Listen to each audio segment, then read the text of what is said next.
Hey, good morning, everybody. You know what time it is. It is Saturday morning, and this is Multifamily Unplugged. Welcome. Glad that you're here this morning. And if you're here for the first time, I'm really glad you're here. I hope that you will get a ton of knowledge, a ton of information, not only from today, but past episodes and what we do looking forward. Because, we're here to talk about multifamily. We're here to talk about capital raising. We're here to talk about syndicating deals. And my guest today is going to bring a lot of that value to our platform today. But before we go there, I just kind of laid out what my intention was for the show and for you. But what's your intention? Do you get up every day and blindly kind of walk in a direction where you really are just stumbling around, not knowing where you're going?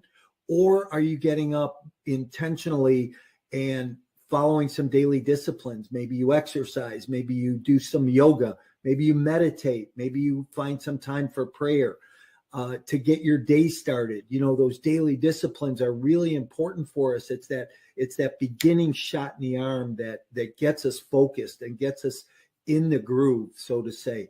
And then what about your business? Are you intentional about what you're trying to accomplish every day?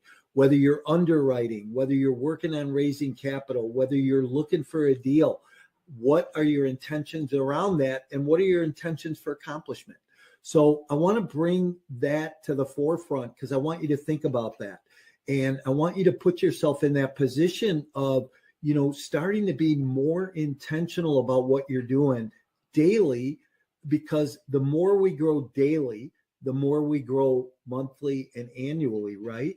Hey, picture this. If you grow 1% a day personally, by the end of the year, you've grown 365%. So, when you look back and you take a look at what happened over the year, now where are you at? You're in a totally different place. And I always say none of us grow professionally till we grow personally. So glad that you're here today. Please like us, love us. If you're on YouTube this morning, subscribe to our YouTube channel. My guest this morning, Gurpreet Singh Pada with Red Pill Capital, and Capital's with a K, which is interesting. We're going to talk about that, but he's from St. Louis, Missouri. He's the co-author of Next Level, a book that has hit #1 on the bestseller.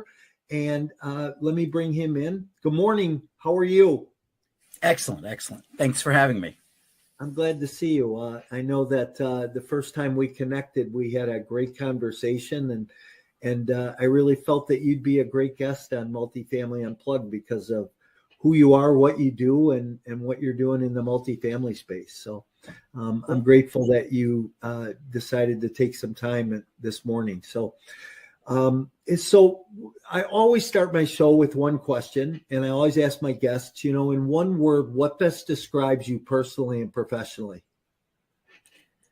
So I would tell you it's two words for me, but it's really one word. It's in the concept of understanding and dealing with crisis. Mm-hmm. So I'm a crisis investor, and I'm constantly trying to figure out what are the inflection points in systems, and how do I predict what's going to happen next? So for me, it's the concept of crisis. Crisis. Wow, that's interesting. Everybody who comes on and I ask that question, it's always a positive twist, right? So they're going to say, I'm passionate, I'm tenacious, I'm determined, I'm focused. But crisis, there's a ton of opportunity in crisis. It's like somebody told me one time, on the other side of chaos, there's always growth. And exactly. That always made a lot of sense to me. So how about why don't you talk about your background? What where you came from, what you do, how you got in the crazy world of multifamily and doing what you're doing today. Yeah. So I grew up in India, and I grew up about maybe 17 years after the partition, when India and Pakistan separated, when the British left. And so this was a time when 17 years before, there had been death trains that had gone between Pakistan and India, and millions of people were killed because they were trying to return to their homeland. The British had left, and before they left, they looted the country and they took out trillions of dollars, or trillions of equivalent dollars. And so India was basically in a state of utter decimation economically. And I grew up in an area that my family was politically active. My grandfather had been the viceroy of Lahore. He was an elected official in Pakistan, but now we were living in Punjab, India. And because he had been a populist in Pakistan, and we're Sikh, and most of Pakistan was Muslim, a lot of the Muslims didn't like the fact that the Sikh guy had run the country, and he still had a lot of affinity over there. So the local clergy had declared fatwas against our family. And fatwas are basically edicts that if somebody goes and kills somebody, they're going to go to heaven faster, or they're going to get a reward.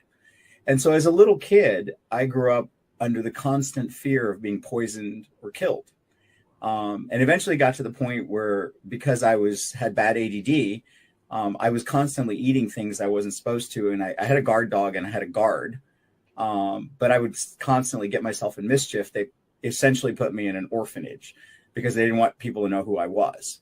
And so I ended up living for a couple of years, not seeing my parents. And this was back when I was like 2 years old. So I really didn't see my parents for another 5 or 6 years. I had forgotten who they were, basically. But living in that chaotic turmoil, it really kind of allowed me to experience things in a whole different way. It was just a fascinating time for me.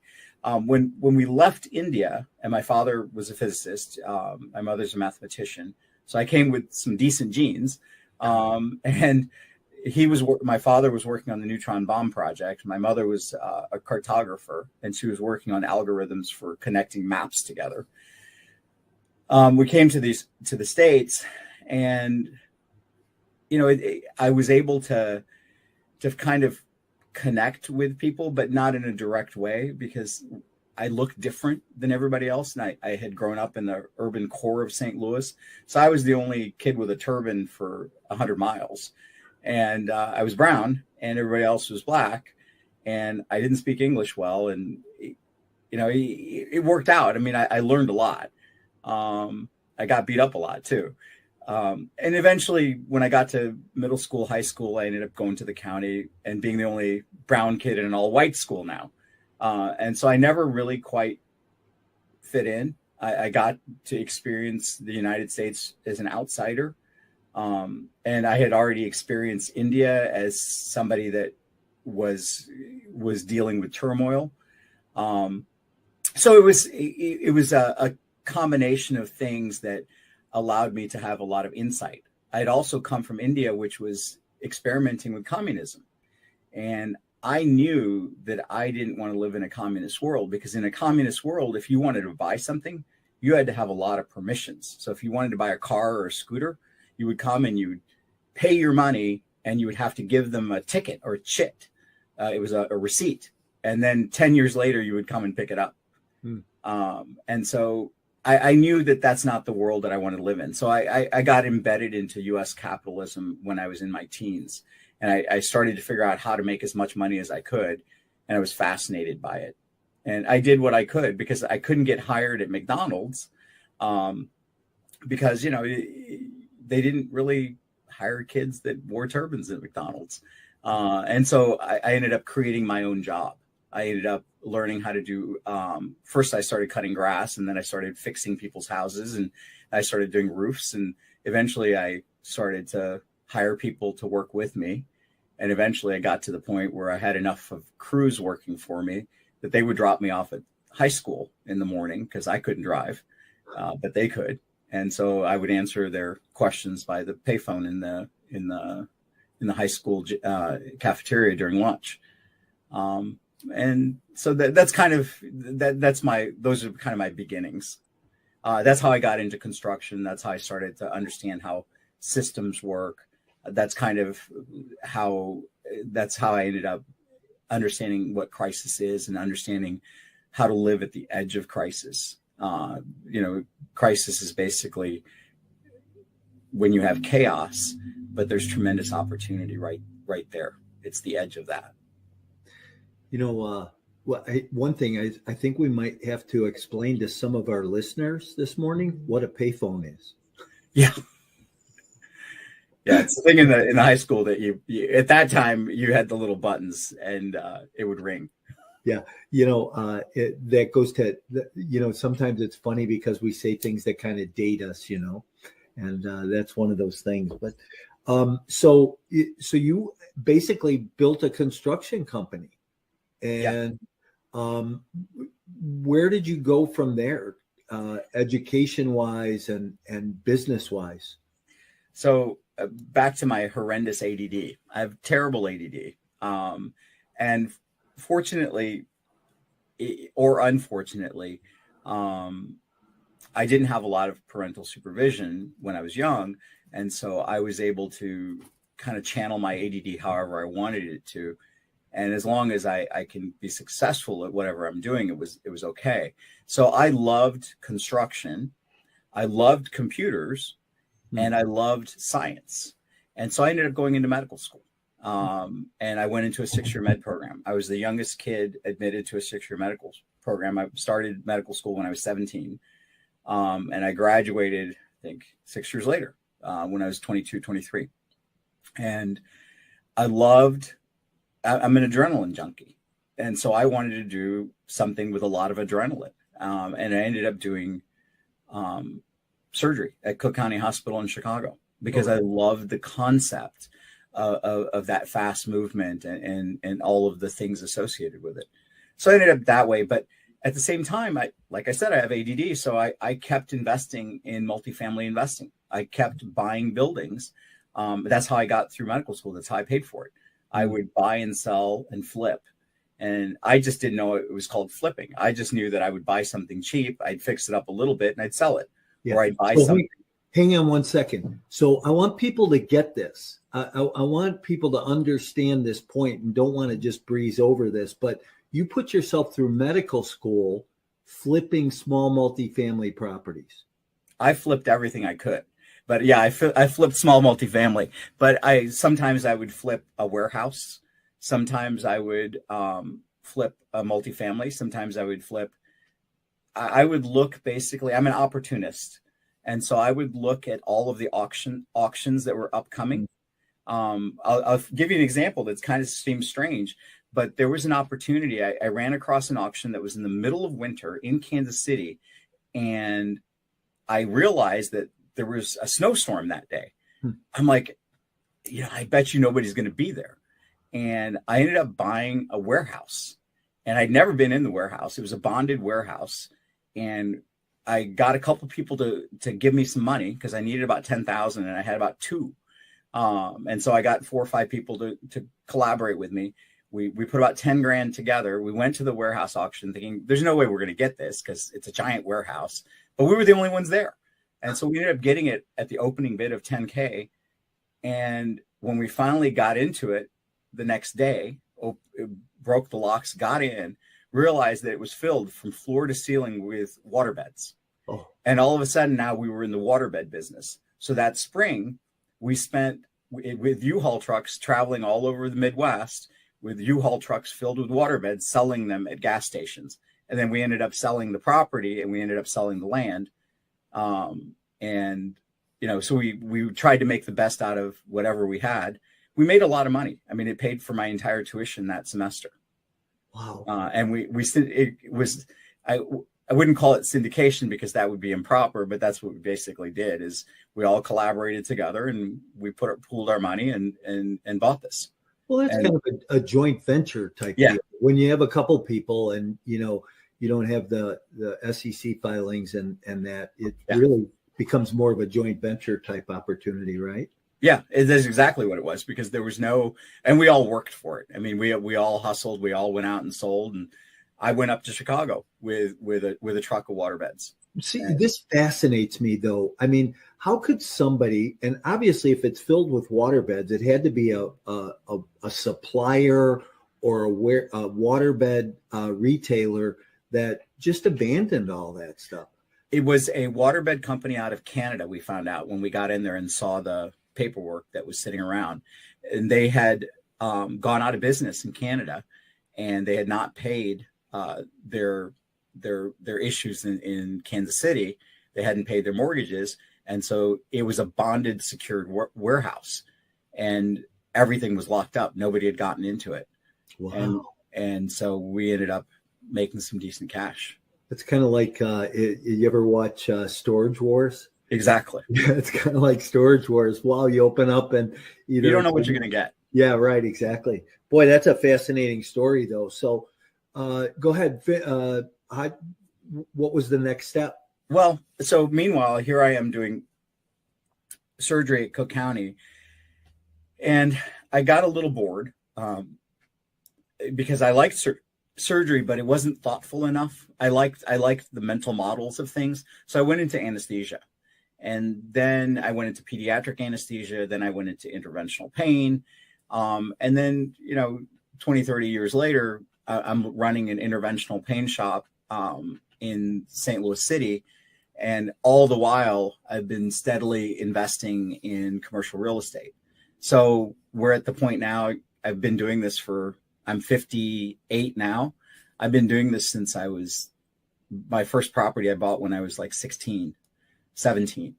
I've been doing this a long time, and, I love it because if the mental model for me is to identify things that other people don't see. So, for example, I just did a deal. I've done 3 deals in the last couple months. I just did a deal where a California investor bought a 28 unit. It was about a 28 unit. And they paid something in the neighborhood of $1.8 to $2 million. I ended up buying it from them because they couldn't manage it. And they didn't understand the St. Louis marketplace. I ended up buying it for $650,000. Wow. And the thing cash flows, and it cash flows ridiculously well. That's the kind of stuff that I go after. Is I look for asymmetric return. I look for opportunity that other people don't see. And so that the whole goal is to identify those unusual opportunities where there's a high upside and a low downside. And you can usually do that if you're not completely investing in the hood.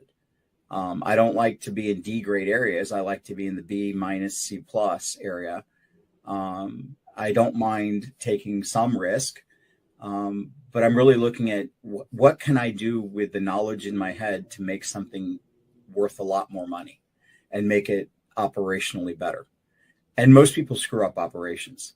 And because I have a good construction background, I'm able to see things that other people can't see, how to fix things. So explain that. Explain that comment you just made, that most people screw up operations. Yeah, so it's easy to negotiate for a property. I mean, we're inherently, little kids are born as inherent negotiators unless we beat it out of them. Unless we completely just deject them. They're really good born negotiators, and so we have a negotiation skill that we're pretty good with. But the operations of how to do things is where the value is. I can negotiate like crazy. My mother was just an amazing negotiator. She taught me a ton. But it's the operational issues. When you look at a property and you ask yourself, what does this community need? And how am I going to get there? So I'll give you an example. Here I am. I've got this property on Broadway, and it's downtown St. Louis. It's in a rough area. And there's a lot of hookers there. There's a ton of hookers, and the hookers drive a ton of volume for themselves, but at the same time, they destroy the community. And so how do I get the hookers to leave my property and go to the park, go where it's somewhere else? And that way I don't have nefarious actors on my property. And so I tried everything. I tried contacting the police. I tried doing this. I tried the alderman. None of it worked.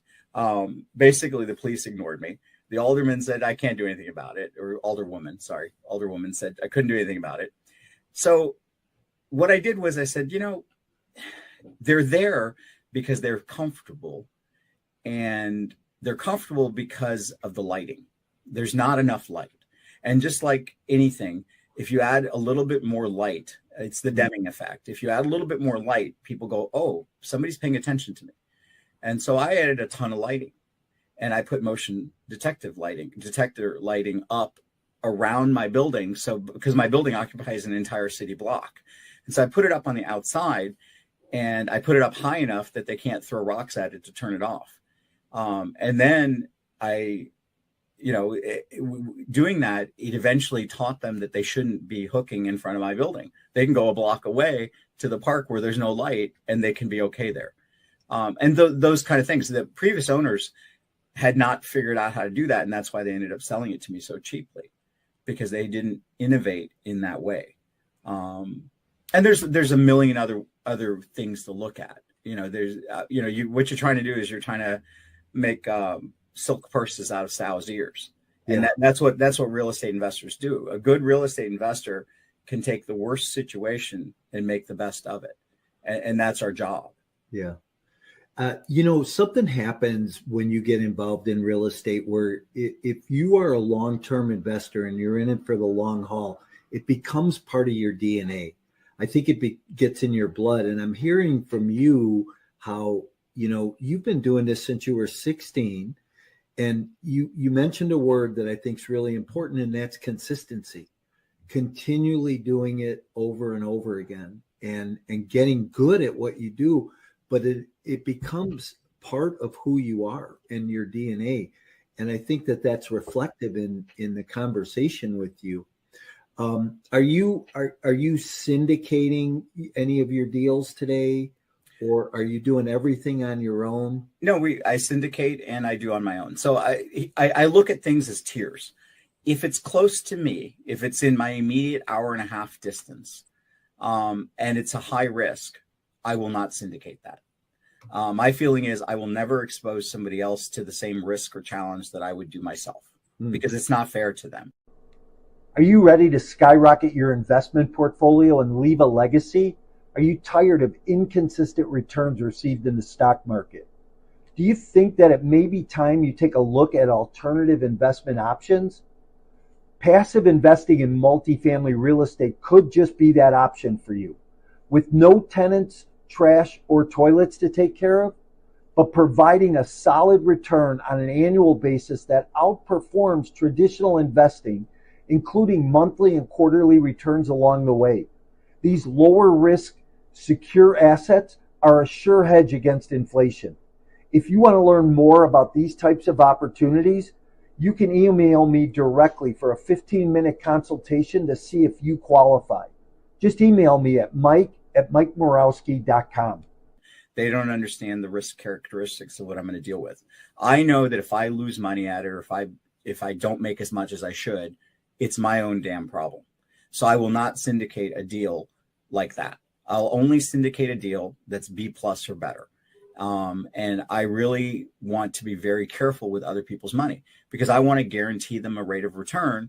And I know that you can't do that, but in my heart, I look at it going, I want them to have a great experience. Yeah. And so if it's a bigger project, and I'll co-syndicate, I'll syndicate. We've done all kinds of projects. I mean, I've worked with Neil Bawa, helped him and raised almost $100 million.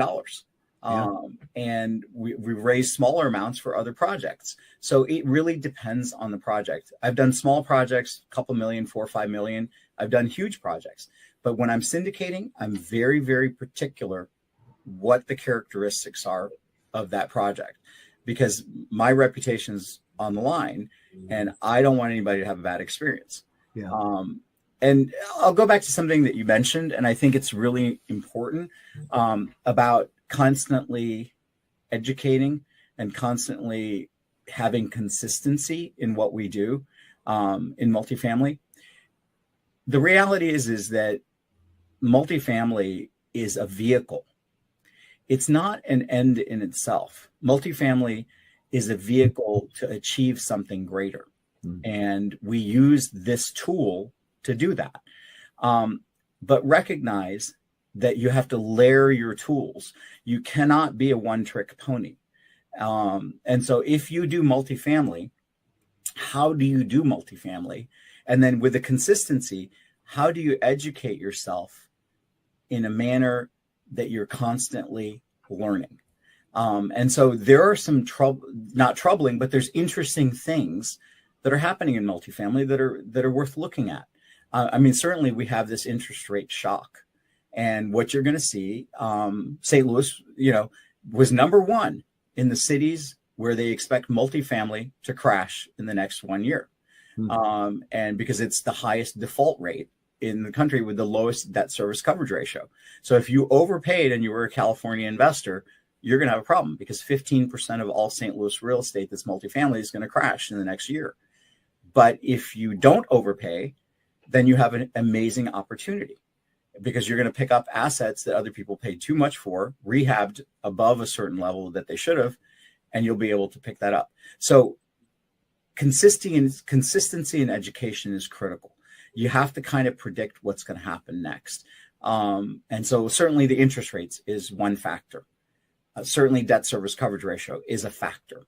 But other things is the effect of technology. We're going into an area, and I know that people talk about crypto, and I know that it's overhyped. I get it. I mean, we know that crypto is a Wild West phenomenon, but that's not the value of crypto. As a multifamily investor, the value of crypto is that you can have a Web3 enabled portal that somebody can pay you without you having to go to a connection on their bank. And they log into your portal and they say, hey, I need to pay my rent. And boom, there it is. And the cost of that transfer is zero. And there's an authentication and there's a handshake, and there's a validity. Well, you take that same data element and you connect it to all of the other property elements, and you have all of your bills there, and you have all of your reports, and you have all of this systemic stuff built.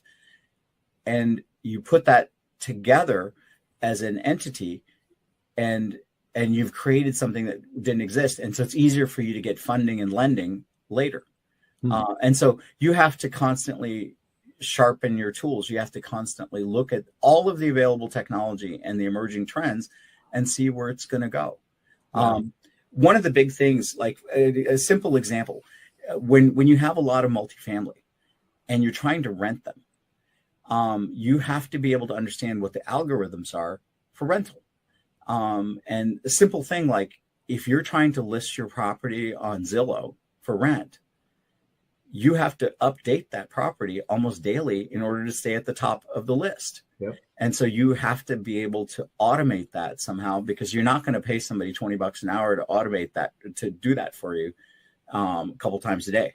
And you have to be able to write different verbiage for your advertisements. And hence that's where ChatGPT comes in, because you can take the same advertising and you can have it rephrase it in a way that makes it more compelling and select your keywords. So you have to constantly innovate in how you approach these things.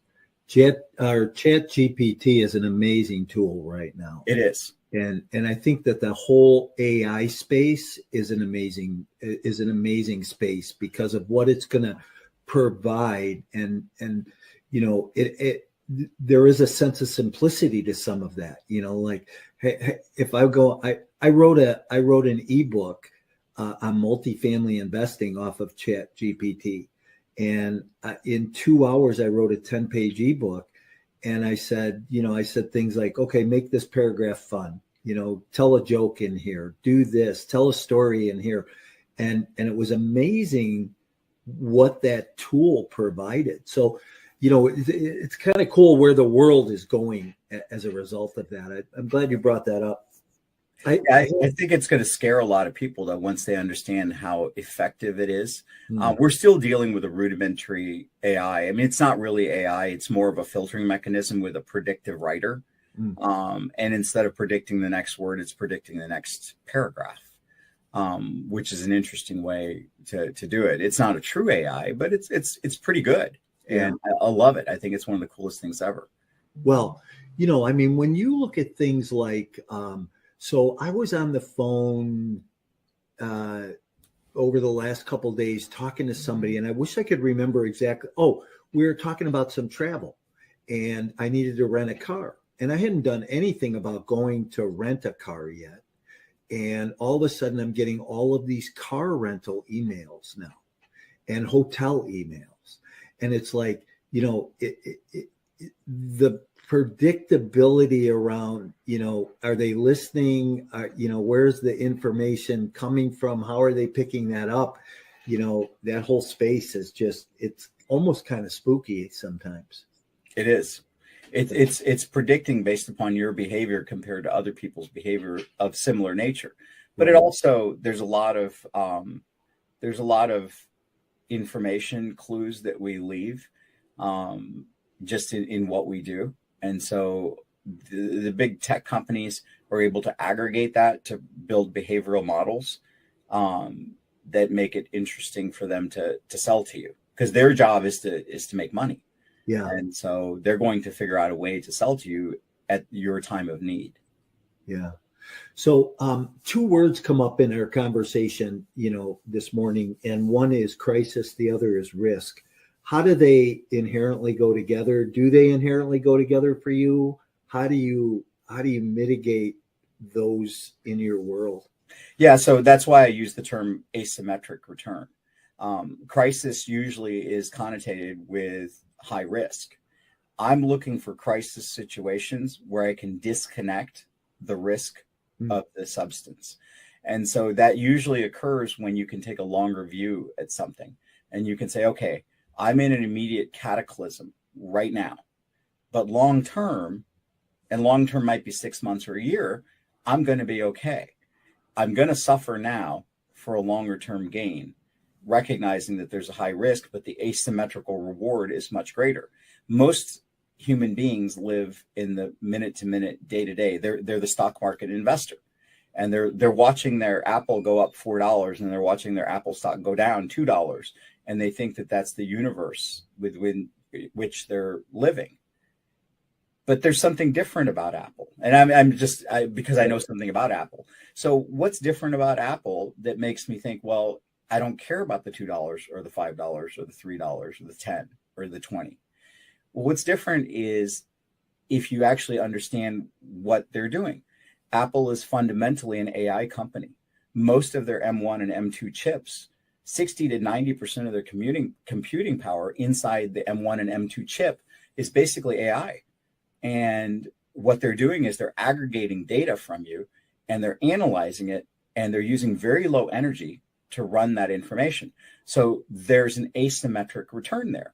You're looking at an object that has one value, and it goes up and down, fluctuating on people's moods, but it has a asymmetric return because the technology is so amazing. It's the same thing as I'm going to invest in the hood, or I'm going to invest in this rural area, but I know that this other thing is going to happen. I'll give you the classic example. I bought a property in one of the worst areas in St. Louis, and you would think, Garpreet, what are you doing? Why are you investing there?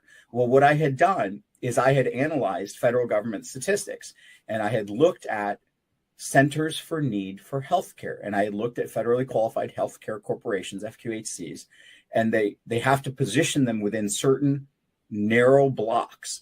So based upon the block that they're supposed to be in, they get funding.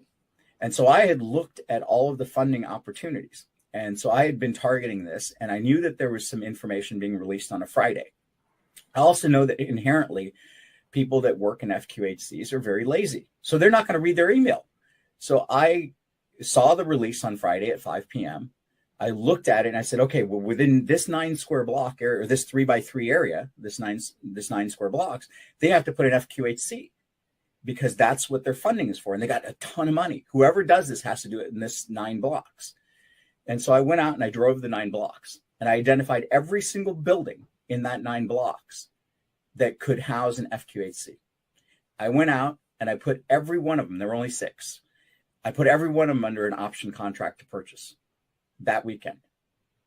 And by the time that the FQHCs figured out that they'd got the funding, which was the next week when they got around to it on Tuesday or Wednesday, all excited, telling the newspapers they got the funding, they went out and tried to find a building, and I had all of them under contract. And so then they had to negotiate with me, and I could set the price however I wanted. And I knew how much they were allowed to get because I'd read the contracts. So I knew exactly what they could afford to pay. And so I rehabbed it to what their needs were going to be. And I knew what they were going to pay me. And I did very well because I took a building that I got for $175,000 and instantaneously, based on cash flow, made it worth $800,000 in a matter of a month and a half. And so it's because I predicted, even though it's an asymmetrical return, even though it looks cataclysmic now, I know what the long term is going to be. And so isn't it the same thing that we do when we build a exit plan on a property, or we build a CapEx plan, or we take a look at a property that's being run and not being run efficiently? Exact same. Operations, from management style. I can't tell you how many property managers or on-site leasing managers and leasing staff say, if the owner would just do this and this and this, and you can take those people and breathe new life into them and inject some capital into a property, you can turn those assets around relatively smoothly and see those types of returns. It's similar to what you're talking about now. Yeah, exactly the same. And so that's what you're doing. So if you already are controlling the property, or you're getting into a property that has that asymmetrical return, that's your highest yield, because you're not having to build an entirely new structure. You can take a sow's ear and turn it into a silk purse for not much money. Yeah, I love that expression. Hey, let's talk about your book real quick. I know you co-author a book, Next Level. Some really great people, Dennis Waitley, and talk about that a little bit. And so there's a book that came out. It's called Next Level Your Life. We released it about a week ago. We're in #1 category on Amazon. We're #1 in 31 categories, which is very unusual. It's a collection of vignettes and stories of people that are basically describing entrepreneurship and leadership styles, and describing how to deal with their life situations, how they dealt with them, and how it might be cross-applicable. I think it's interesting because you get a lot of different perspectives. So Tom Ziegler's in there, Kyle Wilson, Simon Bailey, and Dennis Waitley, I think, did the foreword. And so there's a whole host of people. It's about 20 of us. Mm-hmm. And we've poured our information into that. And Kyle kind of weaved it together and brought it together. Each one of us is in our own chapters, and each one of us is in our own story, but he weaves it together so that it turns into something amazing. It's done very well. And my book chapter is obviously about chaos. It's about dealing with chaotic situations and dealing with understanding what risk is, and having your head to the ground and your feelers out and your antenna up to understand what happens in a conflict situation. Yeah. And so that's kind of my take, but everybody else has a different take. And so when you weave it together, it's real interesting. Very interesting. Yeah. So I'm looking forward to getting my hands on a copy of that and reading it. So any tips or suggestions that you might give a new real estate investor today as they're maybe walking into some uncharted water with where the economy is, where the world's headed, all the doomsday experts out there? How would you tell somebody to, start looking at deals today and maybe not to sit on the sidelines, but to move forward? So there's a couple things that we have to recognize. So if I'm predicting the future, we know that the U.S. is depopulating, but for immigration, we would be in net negative growth. Now, we have a lot of immigration. Some of it's legal, but most of it's not legal. But we have a lot of immigration, and that's the only reason why we haven't depopulated. Depopulation is the biggest risk that faces humanity in the foreseeable future. because every westernized country is depopulated. There will be only two countries that continue to grow. It'll be India and Nigeria for the foreseeable 2035 to 2055. China is depopulating rapidly. So as real estate investors, we are totally dependent upon population growth because that's what drives appreciation in real estate. That's factor one. Factor two that drives appreciation in real estate is the destruction of our existing housing units. A lot of our housing units are older. Anything that's over 50 years old reaches functional obsolescence. And so it has to be essentially replaced between 50 to 75 years or so. So those are the two factors that are really driving this. And then obviously, what's your population growth in the area that you're investing? So those are the things I would keep my eyes out for. At the same time, I would also recognize that home ownership is becoming more and more challenging for people, and they're less and less likely to own their home, and they're less and less wanting to own their home because they want the flexibility of not owning. And in many areas, it's much more expensive to own than to lease, especially when you include the cost of maintenance and all those other factors. And the federal government and other folks think that it's perfectly fine for homeowners to lease and not own things. And so that's kind of where they're pushing it. So those people that will own and lease to the people that the federal government wants leased to will find that it's a tremendous advantage. It's just like taxes. Taxes are an incentive. So if you align yourself with the governmental incentive, you can do okay. As a new property investor, I would recognize those trends. I would recognize the demographic trend for the area that they're looking to invest, and then make a predictive analysis of what to do.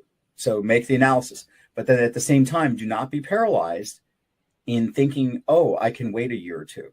Yeah. No, the time to move on this stuff is when everybody else is panicked and walking away. Yeah. And that would be about now.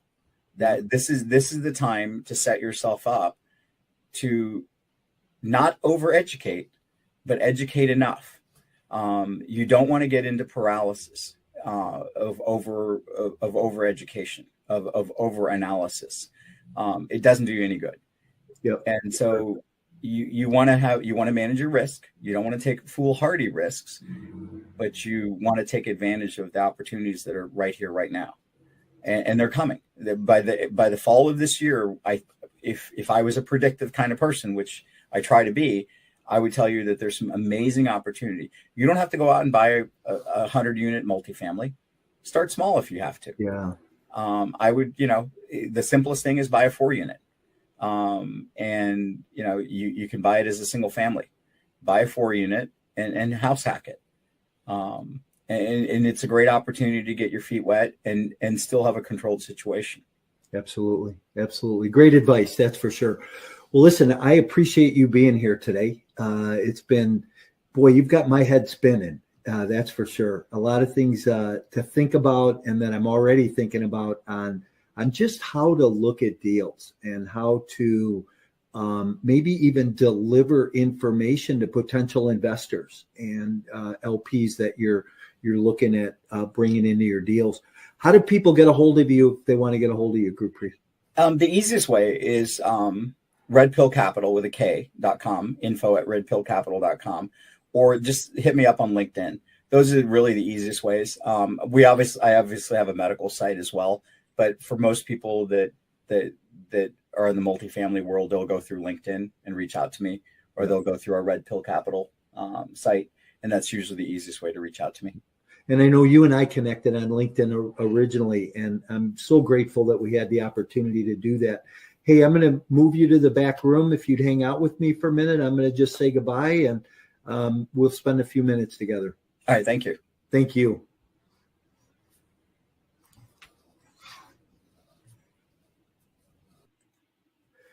Hey, everybody. Wow. What an over-the-top show this morning. If you hadn't had your coffee yet and started to listen in, you might want to go back and listen to this again. There were a lot of golden nuggets for sure in what Gurpreet talked about. And just looking at crisis, looking at risk, looking at operations, leadership, and, being consistent, right? Being consistent in what we do. So if you're a multifamily investor, if you're a real estate investor, you're involved in the space, keep taking action. And I couldn't agree with him more today that we are moving into an environment that, hey, some of us will only see this one more time in our lifetime. Some of us might only see this time, or this might be the first time in your lifetime you're going to see this space that we're going into. But I believe that this environment is going to be the best environment for buying and repositioning multifamily and taking advantage of the growth. They say this is where most millionaires get created, is when the environment gets like this. Thanks for being here. We're here every Saturday morning. Please subscribe.